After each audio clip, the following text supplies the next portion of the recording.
Bonjour, Moutassem Amour avec vous de pratiquer la méditation.com. Dans ce nouveau podcast, on va découvrir les symptômes associés au stress et ça va nous permettre de savoir à quel point nous sommes stressés. A tout de suite.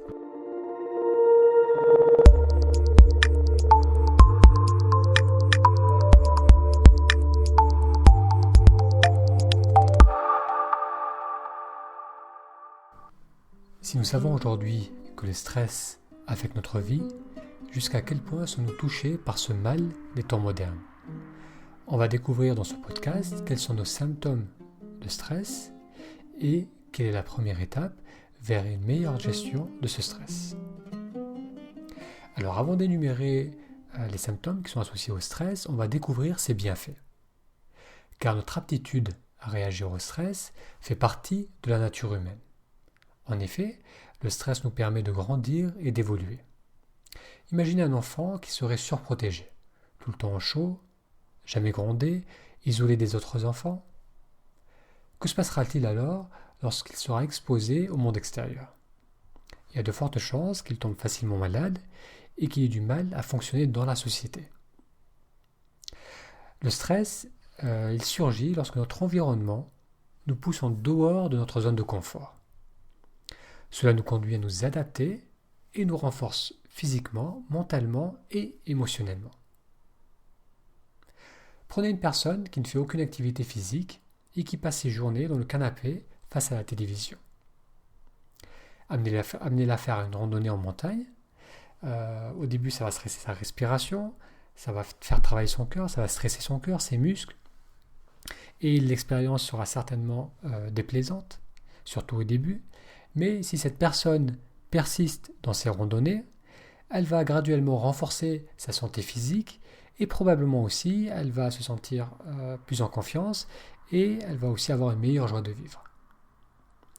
Donc le stress, les challenges de la vie nous permettent de développer les ressources qu'on porte en soi. Donc nous venons de voir à quel point le stress est nécessaire pour l'épanouissement de chacun. Pourquoi alors cette force d'évolution est également la cause de nombreuses souffrances physiques et émotionnelles? Alors lorsque les challenges de la vie deviennent trop importants ou qui nous éloignent trop de notre nature propre, cela va se répercuter négativement dans notre corps et notre psychisme. Alors si se stimuler physiquement est bénéfique, passer des heures à porter des charges et à travailler dans des positions difficiles va stresser notre dos, notre corps, au-delà de sa capacité d'adaptation et va créer ainsi une usure prématurée des articulations et une tension chronique au niveau des muscles. De même, si être challengé au niveau de nos croyances et de nos certitudes est nécessaire pour nous apprendre à vivre avec autrui, subir 8 heures par jour un stress émotionnel risque de considérablement fragiliser notre estime de soi. Donc, un stress trop fort ou qui dure trop longtemps finira par créer une usure physique, mentale ou émotionnelle. Un peu comme un élastique qui peut supporter le stress d'élongation, après un certain temps, si on tire dessus pendant trop souvent ou trop fortement, il finira par se rupturer.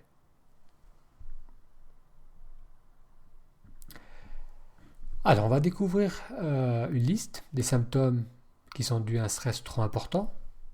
Donc, je vais les énumérer. Essayez de mentalement mettre une petite croix devant chaque symptôme qui vous concerne. Alors, les stress au niveau physique peut créer les symptômes suivants. Douleur et tension musculaire, donc surtout au niveau du dos et de la nuque.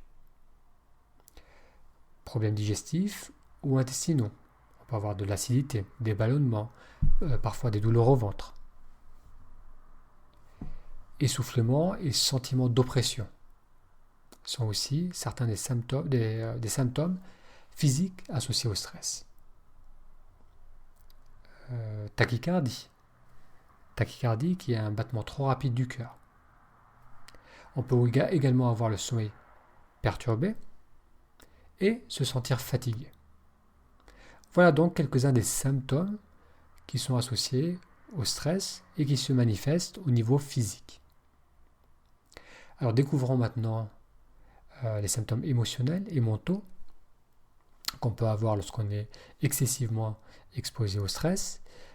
Ça peut être l'irritabilité, un sentiment d'agitation, une difficulté à prendre des décisions, de l'anxiété et de l'inquiétude sans raison apparente. On peut aussi avoir une baisse de la libido ou de la difficulté à se sentir satisfait au niveau sexuel. Alors donc ça c'était les symptômes émotionnels et mentaux. Alors on risque également d'avoir des changements au niveau de notre comportement. Ça peut être une consommation accrue des sucreries, du chocolat, boire plus d'alcool si on boit de l'alcool, fumer davantage si on fume, consommer plus de caféine ou diverses drogues. Ça peut être aussi un manque de motivation, pas envie de faire des efforts. On peut aussi également être peu soucieux, ne pas trop s'inquiéter, ne pas trop se préoccuper des personnes qui se trouvent en dehors du cercle de ses proches.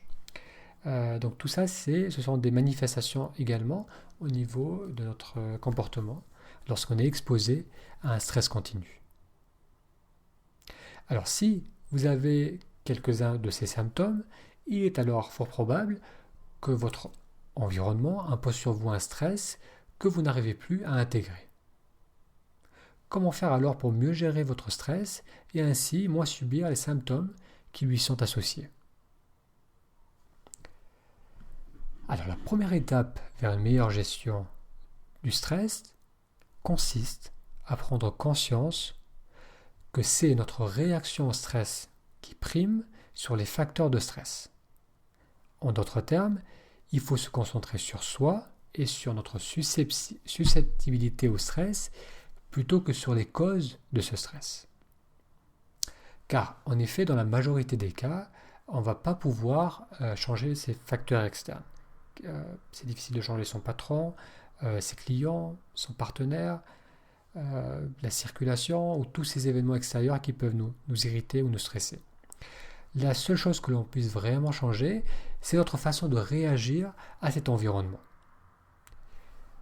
Très souvent, donc, on ne réalise pas à quel point c'est notre perception donc, de ces événements qui nous stressent bien plus que les événements en eux-mêmes.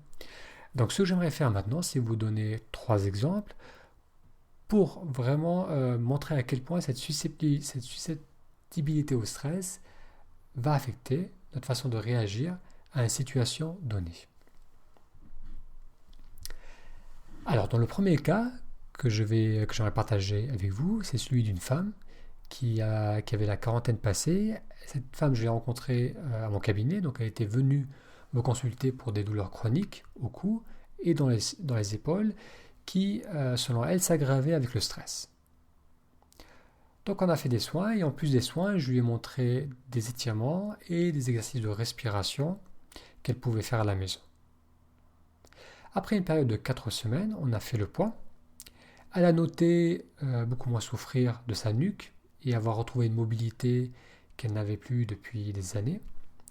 Ensuite, je lui ai demandé si elle avait ressenti des changements au niveau émotionnel. Donc cette femme, plutôt réservée mais très avenante, m'a répondu. Alors, je n'y ai pas vraiment réfléchi, me dit-elle, mais maintenant que vous me posez cette question, j'ai observé l'autre jour un phénomène qui m'a surprise. Il y a eu un malentendu avec mon mari, ce qui arrive souvent et qui a toujours eu pour résultat de m'inquiéter et de me stresser. Cette fois-ci, je ne me suis pas inquiété et au lieu d'éviter tout conflit, j'ai décidé d'en parler avec lui. Surprenamment, il a réagi bien mieux que je m'y attendais, ajouta-t-elle, et ça se voyait qu'elle a été satisfaite de ce changement qui s'était opéré en elle. Donc, dans le cas de cette femme, le même facteur extérieur, qui était le malentendu ou une tension avec son mari, donc ce même facteur extérieur, ça a occasionné moins de stress en elle que par le passé, car elle a fait ce travail sur elle-même, où elle a développé une meilleure écoute de son corps et un travail de respiration qui lui a permis aussi de détendre les tensions qu'elle avait tendance à accumuler. Donc si dans ce cas, si dans le cas de cette femme, un même événement a créé une réaction de stress moins forte, il arrive parfois le contraire. Et c'est là, et on va découvrir ça dans le second exemple que je vais vous donner. Alors il s'agit là d'une personne que j'ai également rencontrée à travers le cabinet. C'était un jeune homme de 26 ans qui travaillait dans un magasin de moto et qui est venu me voir parce qu'il souffrait d'une oppression au niveau du plexus solaire. Et le plexus solaire, c'est la zone qui se trouve juste un peu plus bas que la poitrine. Donc il avait été voir un cardiologue, ils avaient fait des évaluations et n'avaient rien trouvé au niveau cardiaque. Et ce sentiment d'oppression fut donc attribué au stress. Et en discutant avec lui, il m'expliqua qu'il subissait du stress dans son quotidien, mais ce qui perturbait le plus ce jeune homme, c'était sa plus grande fragilité face à ce stress. Il m'expliqua qu'il se sentit paralysé par le stress lors d'une évaluation de manœuvre maritime. Donc il était en train d'étudier pour devenir marin. Et donc ce qui le dérangeait vraiment, c'était que dans le passé, il arrivait à gérer très bien les contraintes et les demandes qui étaient imposées sur lui. Et là, depuis quelques années, il se sentait beaucoup plus fragile et des choses relativement anodines pouvaient générer en lui un grand sentiment de stress. Donc dans le cas de ce jeune homme, un même type d'événement crée aujourd'hui une plus grosse réaction au stress que par le passé. Alors dans le troisième exemple qu'on va voir, on va réaliser à quel point nous sommes tous différents face au stress. Alors là, il s'agit là d'une connaissance, c'était une jeune femme âgée de 28 ans qui était ingénieure de profession et qui semblait tout le temps porter le poids du monde sur elle. Lorsque je l'ai rencontrée, je fus surpris par sa réaction à la plupart des événements du quotidien qui me semblaient excessives. Tout la stressait. Elle avait un grand mal à prendre des décisions, même les plus petits choix à faire, comme décider entre aller à la gym ou rester à la maison, pouvaient la stresser. Donc au début, je la taquinais et je lui disais souvent qu'elle se noyait dans un verre d'eau. Mais avec le temps, j'ai réalisé qu'elle vivait une vraie souffrance. Ce stress continu lui causait toutes sortes de problèmes de santé et la rendait malheureuse.